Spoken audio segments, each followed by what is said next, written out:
Okay, so this chart shows the dual Passover timeline, and I've put the simplified version on the top and I've put the overlaid version on the bottom. Okay, so that you can see how the dual Passover night timeline works. That there is a Passover in the three synoptic Gospels of Matthew, Mark, and Luke on the night of his betrayal, and there is a Passover in the Gospel of John when Jesus is put into the tomb 24 hours later.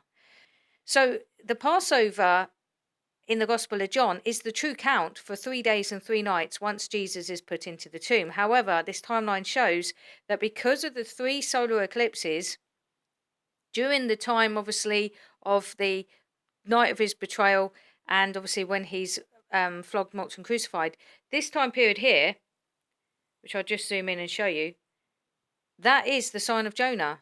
3 days and 3 nights. We start on the 14th day and we end on the 17th day. Those 3 nights there are because of these three solar eclipses. The solar eclipses are the nights and an indication that the day is about to change. And they're sort of like signs that 2 weeks later the day is about to change.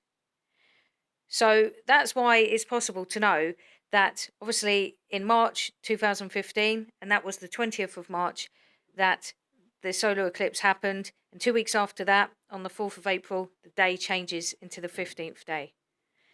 And then 2 weeks after the solar eclipse in March 2016, the day changes to the 16th day.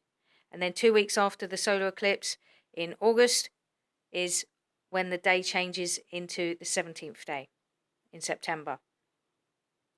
So we have this overlap of these 3 days going on and 3 nights, but the timeline itself with the lunar eclipses is still going through the 14th day. But you need to bear in mind that the 14th night there of Passover night in the three synoptic Gospels is before the 14th day when the Gospel of John time frame begins. So if you can imagine, right, let me just zoom in and try and help you to understand that, what I've just said. Okay, if you can imagine before these four blood moons is a 12-hour time period of the daytime from 6 a.m. to 6 p.m. So before these blood moons, there was like a 12-hour timeline where the disciples were getting the Passover meal ready in the upper room. Yes, in the city. Yes, you're in agreement to that. Yeah, and then they go and have the Passover meal in the upper room. And, this is when Jesus tells them that one of them's going to betray him that night, etc. Okay, so that's happening in the three synoptic Gospels. So that's what they do during the daytime before they have the Passover meal in the three synoptic Gospels. So they're getting the Passover ready during the daytime in the upper room. But in the Gospel of John, the daytime begins here when Jesus is taken to Pontius Pilate.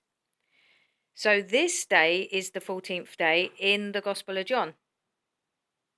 We have the daytime prior to Passover night in the Gospel of John, and this is when Jesus is being prepared as the Passover Lamb of God. And this is why it says in John chapter 18 and 19 that it was the day of the preparation for the Passover. So in the Gospel of John, they haven't yet had the Passover, and this is why they wanted to crucify Jesus quickly before the feast began, lest there be a riot.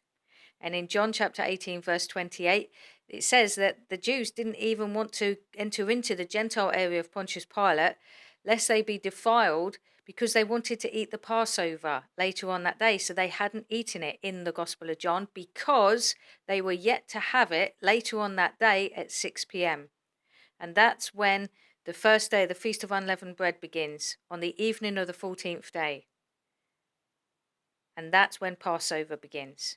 And that is a high Sabbath. And that's why it says in the Gospel of John that they had to get Jesus down off the cross quickly and into the tomb, because the Sabbath that was approaching was a high Sabbath. And that high Sabbath was the first day of the Feast of Unleavened Bread, which begins with Passover night. So I hope that's helped kind of clarify things. And that's why when Jesus gave up his spirit at the ninth hour, which is 3 p.m., that it's paralleled over with the 17th day. Okay, that time frame there is when Mary goes to the tomb and it's sunrise in the Gospel of Mark, and yet it's still dark in the Gospel of John. That is why.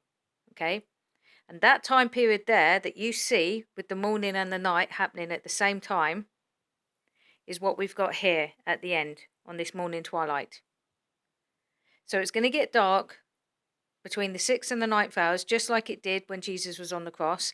This is also the night of his betrayal, and this is also the night when he's in the tomb. So these are all these nights merged into one. That's why this coming blood moon is going to initiate a very dark time for the next 6 months. But it could be that we're going to see miracles begin at midnight. It could happen, because we know that Jesus began his ministry when he was 30 years old, and this timeline is actually in completion 33 hours long, from 6 p.m. here at the beginning of Passover night all the way through to 3 a.m. of the Passover night in the Gospel of John when Jesus is in the tomb.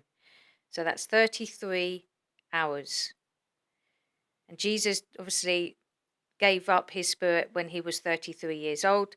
That's when he died and was resurrected. And so therefore the last 3 hours of this timeline could be representation of the last 3 years of his life, which is when he was doing his ministry on earth.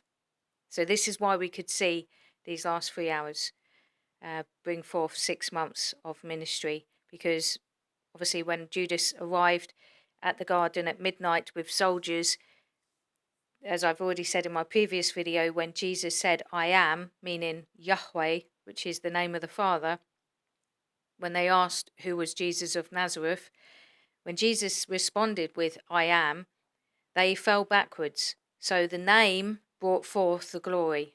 And this is what we're going to experience, is we're going to experience the glory of Christ in us be made manifest. And it could happen at midnight and then take us through the darkest time of this timeline until the rapture happens in July 2019. So there isn't a fourth night watch because there's only 3 blood moons, and that's the reason why is because the morning intervenes the night early.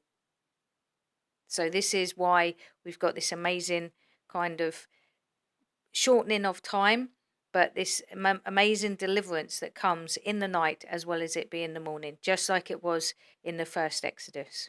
Well, I hope this has helped you to understand the timeline better. God bless you. Have a great day.